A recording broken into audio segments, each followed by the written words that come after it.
बचपन में ही अपने पेरेंट्स को एक प्लेन क्रैश में खो दिया था। लकीली वो सरवाइव कर गया, मगर उसकी याददाश्त जा चुकी थी। इसके बाद वो एक कैंप को मिला जहां उसे मर्सनरी ट्रेनिंग दी गई, जिसके बाद वो फेमस मर्सनरी 001 के नाम से जाना जाने लगा। लेकिन क्योंकि वो कैंप के ऑर्डर्स को फॉलो नहीं करना चाहता था, तो इसीलिए वो वहां से भाग निकला। इसके बाद उसे मिलिट्री ज्वाइन की और बैटल फील्ड में मर्सनरी जिन के नाम से फेमस हुआ।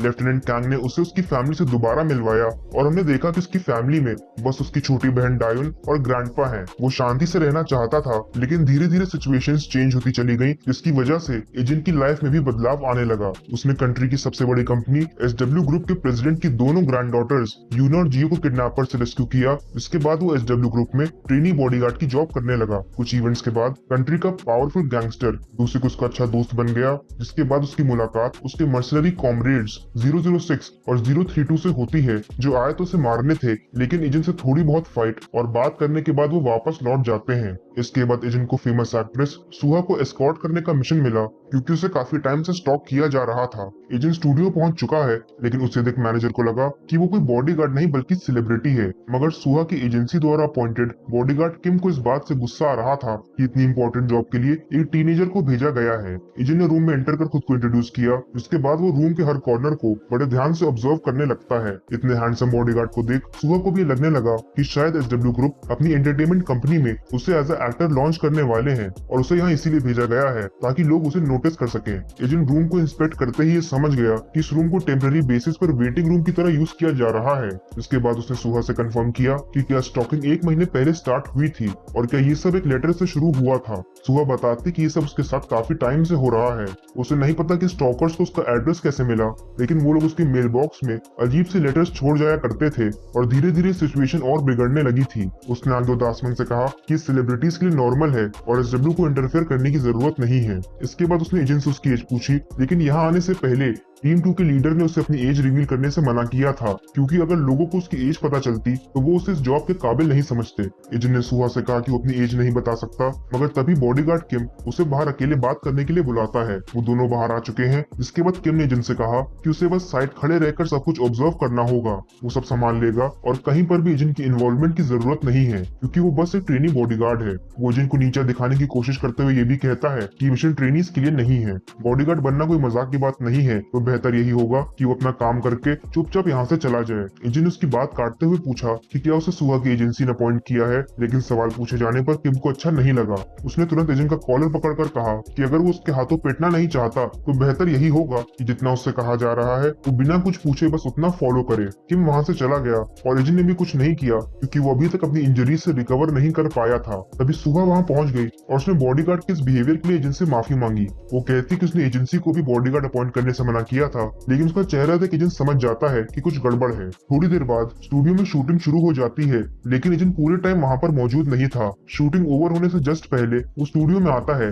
और ये देख किम ने उससे पूछा कि वो अभी तक कहाँ था। इसका जवाब देते हुए एजेंट ने कहा कि वो एरिया का सर्वे कर रहा था। किम इस बात से चिढ़ गया क्योंकि एजेंट ने ये सब बिना उसकी परमिशन के किया था। तभी शूटिंग ओवर हो जाती है और सब लोग वापस जाने ही वाले थे कि तभी एजेंट ने कहा कि कोई भी स्टूडियो से बाहर नहीं जाएगा। पुलिस को इन्फॉर्म कर दिया गया है और सभी लोगों की इन्वेस्टिगेशन होगी। सुहा कुछ भी समझ नहीं पाई, लेकिन तभी एजेंट उसे एक एविडेंस दिखाता है। ये मिनिएचर कैमरा है जो सुहा के वेटिंग रूम से एजेंट को मिला था। ये सुनते ही सभी शॉक्ड हो गए और सुहा भी डर गई। एजेंट ने आगे बताया कि उसने सीसीटीवी चेक कर लिया है, लेकिन क्योंकि वेटिंग रूम के एंट्रेंस पर कोई सीसीटीवी नहीं है तो वो ये नहीं देख पाया कि मिनिएचर कैमरा रूम में किसने रखा था। किम गुस्से में कहता कि जब उसे एविडेंस मिल गया था उसने किसी को भी पहले इन्फॉर्म क्यों नहीं किया। एजेंट ने बताया कि उसने ऐसा इसलिए किया क्योंकि वो सुहा की शूटिंग को इंटरप्ट नहीं करना चाहता था। उसने आगे बताया कि अभी तक ना तो किसी ने कैमरा वापस लेने की कोशिश की और ना ही कोई बिल्डिंग छोड़कर गया है। अब एक्सपीरियंस्ड बॉडीगार्ड किम को गुस्सा आने लगा, क्योंकि जहां उसने अभी तक कुछ भी नहीं किया था वहीं ट्रेन एजेंट अपनी क्षमता का परिचय दे चुका था। उसने तुरंत वो एविडेंस छीनने की कोशिश की, लेकिन एजेंट ने कैमरा उसे देने से मना कर दिया। एजेंट कहता है कि बेहतर यही होगा कि कैमरा मैनेजर को दिया जाए, लेकिन किम ने मैनेजर से कैमरा मांग लिया और कहा कि वो पुलिस के साथ मिलकर आगे की इन्वेस्टिगेशन करेंगे।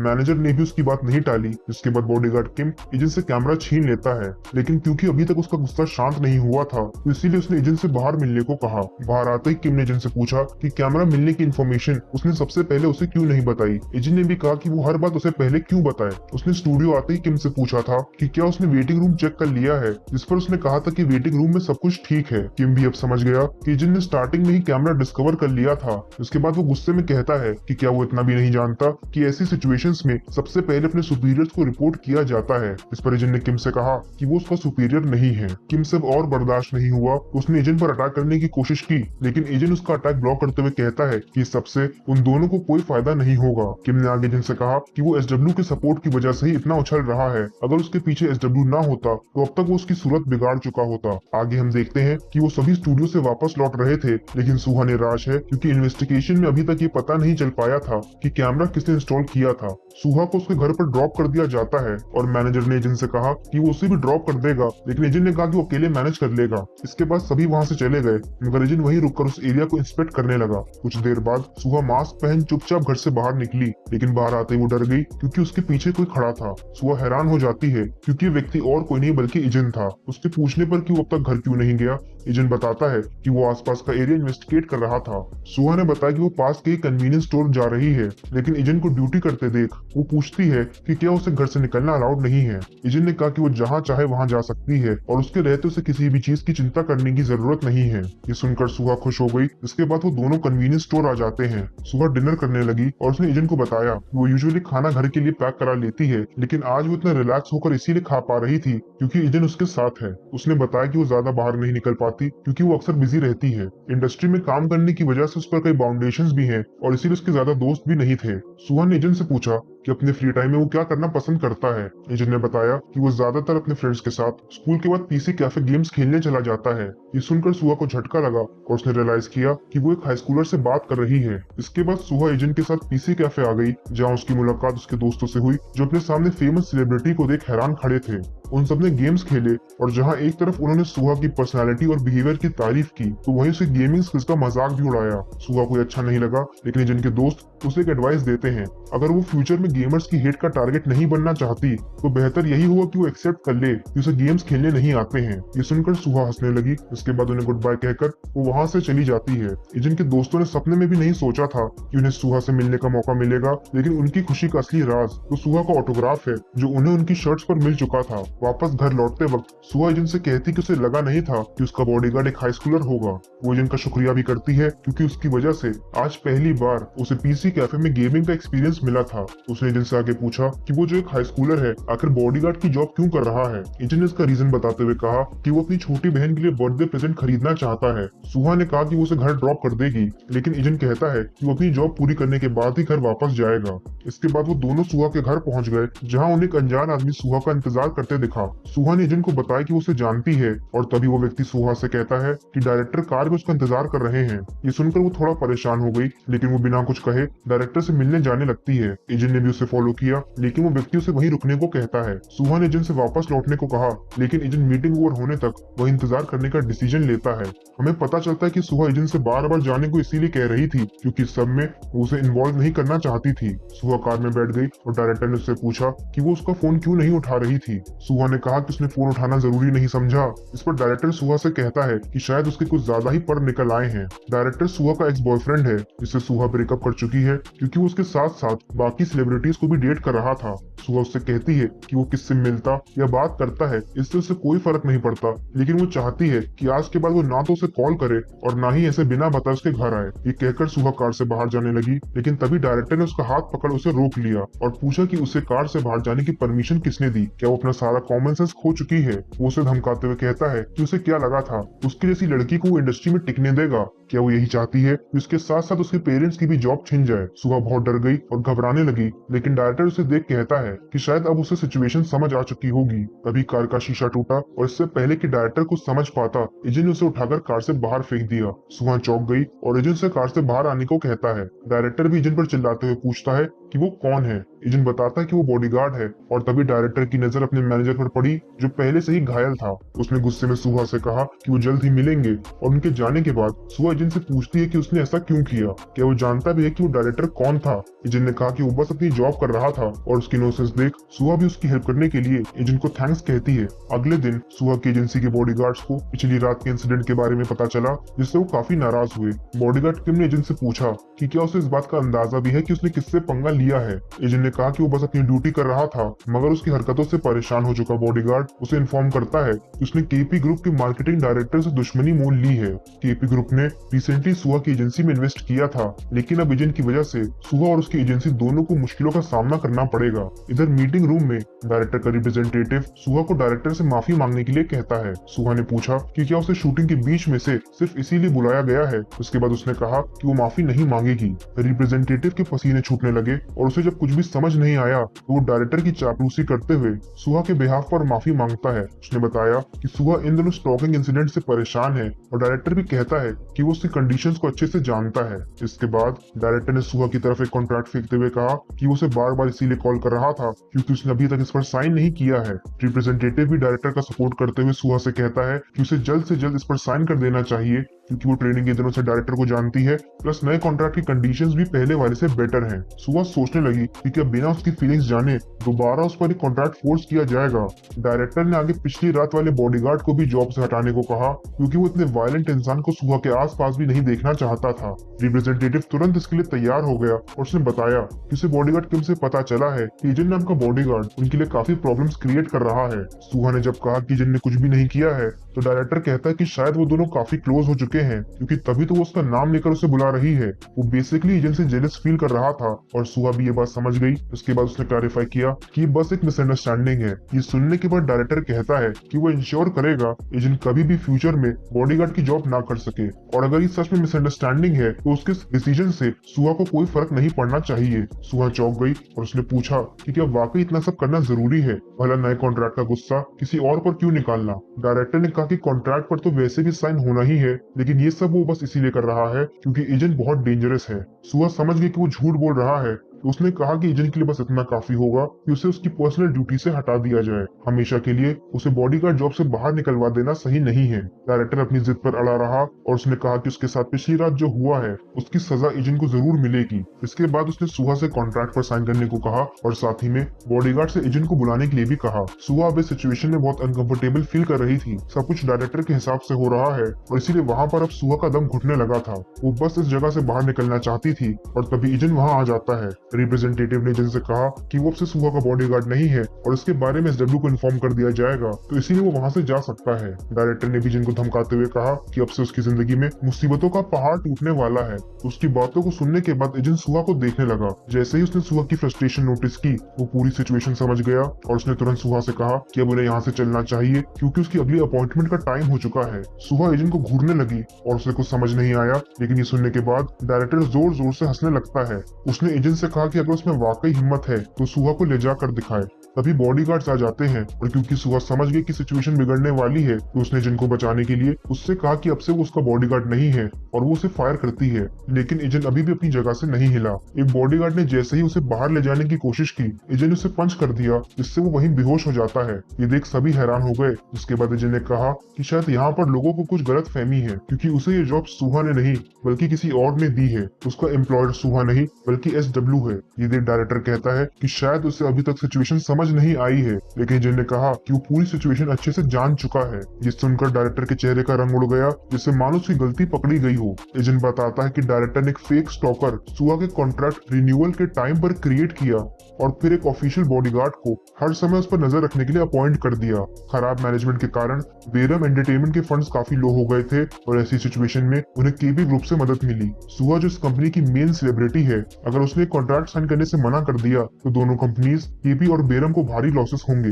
सच्चाई सामने आते ही दोनों की हवाइयां उड़ गई और एजेंट आगे कहता है क्योंकि सुहा कॉन्ट्रैक्ट साइन नहीं करना चाहती थी, इसीलिए उसे कई थ्रेट्स भी मिल रहे थे। सुहा को समझ नहीं आया कि एजेंट इतना सब कैसे जानता है और तभी उसने रियलाइज किया जब वो एजेंट के दोस्तों के साथ गेम्स खेल रही थी तब एजेंट किसी को लगातार मैसेज कर रहा था। डायरेक्टर कहता है कि सब जानने के बाद भी एक हाई स्कूलर क्या ही कर पाएगा, वो उनका कुछ भी बिगाड़ नहीं सकता। एजेंट ने सुहा से पूछा कि वो क्या करना चाहती है और सुहा ने हिम्मत कर रोते हुए कहा कि वो बस यहाँ से जाना चाहती है। डायरेक्टर गुस्से में उसे पकड़ने आया लेकिन एजेंट से किक कर पीछे ढकेल देता है। सभी ये देख चौंक गए। इसके बाद बॉडीगार्ड किम भी एजेंट पर अटैक करता है। एजेंट ने उसे पंच किया और दूसरे बॉडीगार्ड पर अटैक कर उसे बेहोश कर दिया, लेकिन किम ने जब दोबारा अटैक करने की कोशिश की तो एजेंट ने उसे हिट किया। इसके बाद उसके फेस पर एक जोरदार किक करता है। इससे किम भी बेहोश हो गया, लेकिन तभी डायरेक्टर का मैनेजर एजेंट पर स्टिक से हमला कर देता है। एजेंट ने डॉज करते हुए उसके हाथ पर हिट किया जिससे स्टिक गिर गई और इसके बाद वो मैनेजर को पंच कर उसे भी धूल चटा देता है। डायरेक्टर ने एजेंट से कहा इसे अंदाजा भी नहीं है कि उसने किससे दुश्मनी मोल ली है। उसने आगे कहा कि अब उसे और सुहा दोनों को कोई भी नहीं बचा पाएगा। तभी वहाँ जीए की एंट्री होती है जिसे एजेंट ने सुबह ही कॉल कर दिया था। जीए ने एजेंट को ये जॉब दी क्योंकि उसे लगा था कि ये जॉब एजेंट के लिए काफी आसान होगी, लेकिन ऐसा बिल्कुल भी नहीं हुआ था। सुहा सोचने लगी कि फेमस एसडब्ल्यू की डायरेक्टर जीए, जिसके अंडर एसडब्ल्यू की एंटरटेनमेंट कंपनी और सारे नए बिजनेसेस हैं, वो यहाँ क्यों आई है। जीए ने एजेंट से कहा कि वो यहाँ सब संभाल लेगी, वो अपनी जॉब कंटिन्यू कर सकता है। एजेंट ने उसके ऑर्डर्स फॉलो किए और सुहा को लेकर वहाँ से चला गया। केपी ग्रुप का डायरेक्टर जीए को देख उसके यहाँ आने का रीजन सोचने लगा और तभी जीए उससे कहती है कि शायद उसे उसके छोटे भाई से कोई दिक्कत है। छोटे भाई का रेफरेंस यहाँ एजेंट से था, लेकिन ये बात किसी को भी समझ नहीं आई। इसके बाद जीए ने डायरेक्टर से वो कॉन्वर्सेशन कंटिन्यू करने को कहा जो वो एजेंट से कर रहा था, लेकिन अब डायरेक्टर के मुंह से एक शब्द भी नहीं निकलता है। बाहर सुहा भी सोचने लगी कि आखिर एजेंट कौन है। इसके एक कॉल पर डायरेक्टर जीए खुद यहाँ आ गई थी। इसके बाद एजेंट ने बिल्कुल नॉर्मल होकर पूछा कि अगली अपॉइंटमेंट के लिए कहाँ जाना है और ये सुनकर सुहा हंसने लगती है क्योंकि उसकी कोई भी अपॉइंटमेंट शेड्यूल नहीं थी। अगली सुबह जब सुहा नींद से जागी तो उसने रियलाइज किया कि उसने कई दिनों बाद 10 घंटों की नींद ली है और वो समझ गई कि वो इतनी रिलैक्स्ड इसीलिए है क्योंकि उसकी सारी प्रॉब्लम सॉल्व हो चुकी थी। कल के इंसिडेंट के बाद जीए ने सुहा से मिलकर उसे बताया कि उसने उसकी एजेंसी की लीगल प्रॉब्लम्स हैंडल कर ली हैं। अब वो अपना फ्यूचर डिसाइड करने के लिए फ्री है। केपी का डायरेक्टर जो उसे और उसके पेरेंट्स को धमकियां दे रहा था, उसे भी अच्छे से समझा दिया गया है, मगर सुहा समझ नहीं पाई कि आखिर जीए उसके लिए इतना सब क्यों कर रही है। इस पर जीए बताती है कि उसकी सब्सिडरी कंपनी को सुहा में काफी इंटरेस्ट है, लेकिन सबसे ज्यादा इम्पोर्टेंट उनके लिए उनका बॉडीगार्ड है जो ये मिशन कंप्लीट करना चाहता था। सुहा भी समझ गई कि ये सब एजेंट की वजह से पॉसिबल हो पाया है, लेकिन आज अपने घर से बाहर निकलते ही वो हैरान हो गई क्योंकि एसडब्ल्यू ने नया बॉडीगार्ड अपॉइंट कर दिया था। एजेंट के बारे में पूछने पर उसे पता चला कि उसने ये जॉब क्विट कर दी है और ये जानकर वो उदास हो जाती है। पूरे दिन अपने इंटरव्यूज में भी वो यही सोच रही थी कि आखिर एजेंट ने अचानक जॉब क्विट क्यों कर दी। इधर जीए ने एजेंट को बताया कि एसडब्ल्यू की सब्सिडरी कंपनी ने सुहा के साथ कॉन्ट्रैक्ट फॉर्म किया है और सारे लीगल एक्शंस कंप्लीट हो चुके हैं। एजेंट ने उसका शुक्रिया किया और बाहर आ गया। तभी उसके पास डायन का मैसेज आता है जिसे पता चल चुका था कि उसका भाई एक्टर सुहा का बॉडीगार्ड था। उसने बताया कि वो भी उसकी बहुत बड़ी फैन है और काश उसे पहले पता होता वो एजेंट से कहकर उसका ऑटोग्राफ मांग लेती। एजेंट वहां से जाने लगा कि तभी उसे सुहा दिखी जो ऐसे अचानक मिलना इत्तेफाक बताती है, मगर सच तो ये है कि वो काफी देर से उसका इंतजार कर रही थी। उसने एजेंट से कहा कि वो उससे अकेले में बात करना चाहती है। उसके बाद उसने सबसे पहले तो उसका शुक्रिया किया, लेकिन एजेंट कहता है कि वो बस अपनी ड्यूटी पूरी कर रहा था। उसने उसके अचानक क्विट करने का रीजन पूछा, इस पर एजेंट ने बताया कि वो पहले के मिशन से काफी इंजर्ड है, तो इसीलिए कुछ दिनों के लिए रेस्ट करना चाहता है। सुहा के पूछने पर कि क्या वो सीरियसली इंजर्ड है, एजेंट ने बताया कि वो ठीक है, बस कुछ रिब्स ही टूटे हैं। इसके बाद सुहा ने एजेंट से उसका फोन मांगा जिसमें उसे हिचकिचाहट हुई, लेकिन उसके फोर्स करने पर वो उसे अपना फोन दे देता है। सुहा ने उसके फोन में अपनी पर्सनल कॉन्टैक्ट डिटेल सेव की और कहा कि उसे खुद को खुशनसीब समझना चाहिए जो उसे उसका पर्सनल नंबर मिला। सुहा एजेंट की आभारी है तो इसीलिए वो उसे रीपे करना चाहती थी। उसने एजेंट से कहा कि वो जो भी कहेगा वो उसके लिए करेगी, और जब एजेंट ने दोबारा पूछा कि क्या वो वाकई कुछ भी करेगी, सुहा थोड़ा हिचकिचाते हुए हाँ कहती है। आज डायन का बर्थडे है, मगर उसे ग्रीट करने कोई बहुत स्पेशल स्कूल में आ चुका था। सुहा खुद डायन को विश करने आई है और सारा क्लास ये देख बेहद हैरान है। इससे पहले कि डायन को समझ पाती, सुहा ने उसके साथ सेल्फी भी ली और इधर एजेंट की क्लास में भी सब सुहा को देखने के लिए जाने लगे। मगर एजेंट यही सोच रहा है कि उसने तो केवल ऑटोग्राफ के लिए कहा था, फिर सुहा को पर्सनली स्कूल आने की क्या जरूरत थी। रात में डायन का बर्थडे सेलिब्रेट किया जा रहा है और ग्रैंडपा उसे स्मार्टफोन गिफ्ट करते हैं। एजेंट भी डायन के लिए कुछ लाया है और उसका प्रेजेंट देख डायन चौंक गई क्योंकि एजेंट ने उसे लैपटॉप गिफ्ट किया था। लैपटॉप काफी एक्सपेंसिव होते हैं, तो ग्रैंडपा ने एजेंट से पूछा कि उसके उसके पास इतने पैसे कहाँ से आए, और एजेंट ने बताया कि उसने एक पार्ट टाइम जॉब की थी। तभी सुहा का कॉल आया और उसने एजेंट से डायन के बर्थडे के बारे में पूछा। एजेंट बताता कि वो सेलिब्रेट ही कर रहे हैं, और इसी के साथ उसने सुहा को थैंक्स कहा क्योंकि उसने डायन का बर्थडे बहुत स्पेशल बना दिया था। सुहा ने कहा कि थैंक्स कहने की कोई जरूरत नहीं है। इसके बाद उसने एजेंट से पूछा कि क्या वो कल फ्री है। एजेंट ने बताया कि वो बॉडीगार्ड ट्रेनिंग ज्वाइन करने वाला है, तो इसीलिए वो कल मिल नहीं पाएगा। सुहा ने परसों के लिए पूछा, लेकिन एजेंट ने बताया कि उस दिन भी उसकी ट्रेनिंग है। इससे परेशान होकर सुहा कहती है कि वो भी बिजी है तो बाद में बात करेगी, लेकिन उसकी कॉल ओवर होते ही एजेंट के पास एक अननोन नंबर से कॉल आ जाता है।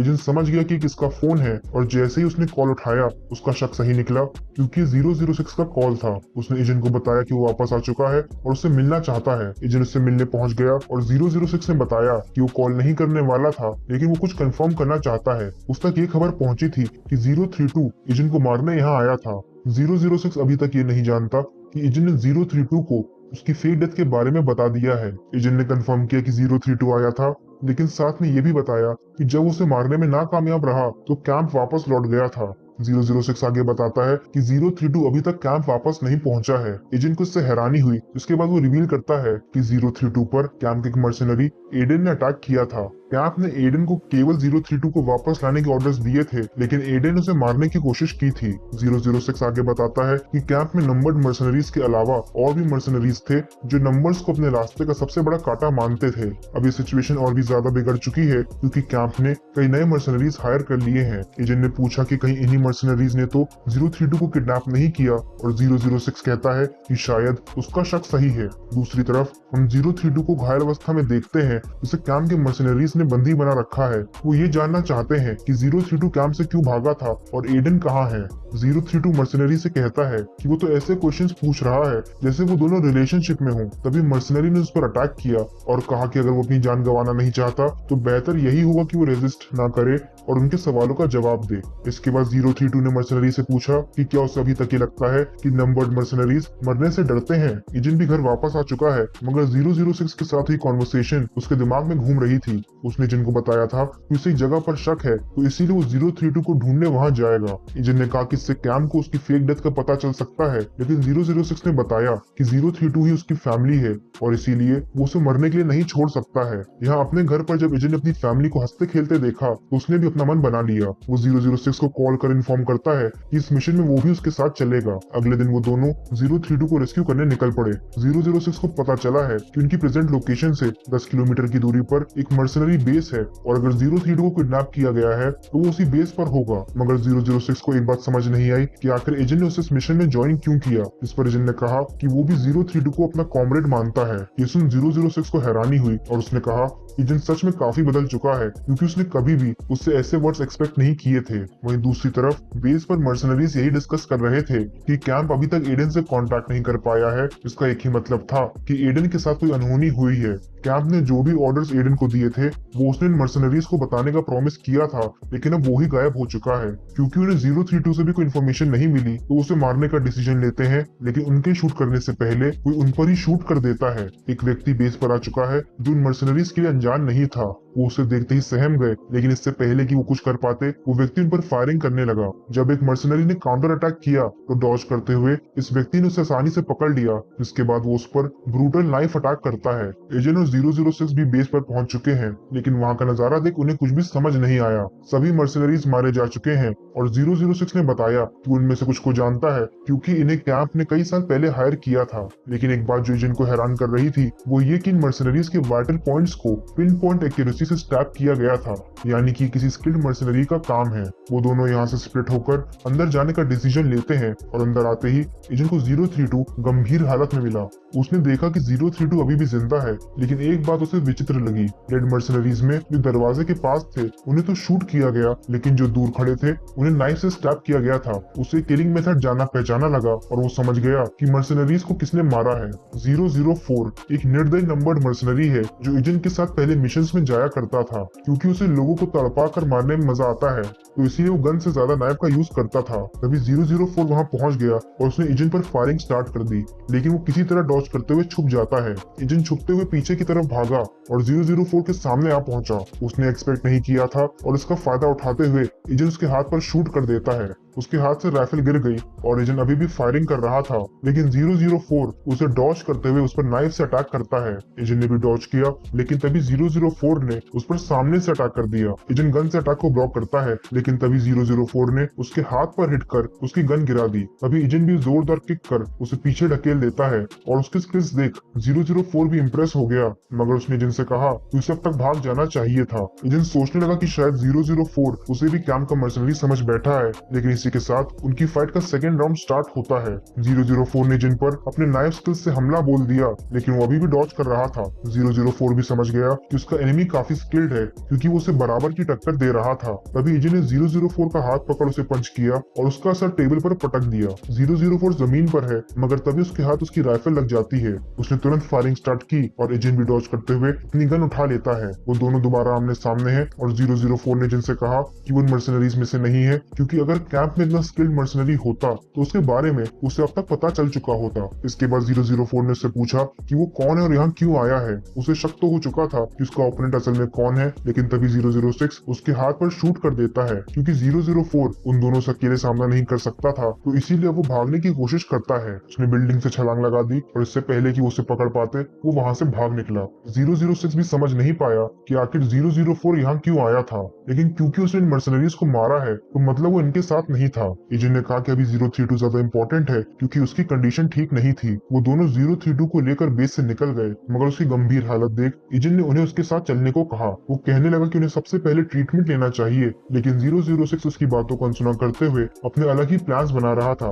उसने एजेंट से कहा कि अब उसका उनके साथ रहना ठीक नहीं है, अगर किसी ने उन्हें साथ देख लिया तो उसकी फैमिली खतरे में पड़ जाएगी। वो उसका शुक्रगुजार है और इस मिशन में एजेंट उसके साथ आया, यही उसके लिए काफी है। 006 ने आगे कहा कि यहाँ से हमें स्प्लिट हो जाना चाहिए, और एजेंट ना चाहते हुए भी ये एक्सेप्ट कर लेता है। इधर 004 जो कि मरहम पट्टी कर रहा है, उसे अपने ओपोनेंट के स्किल्स और प्रेजेंस से ये रियलाइज हो चुका था कि जिससे वो फाइट करके आया है वो और कोई नहीं बल्कि 001 है।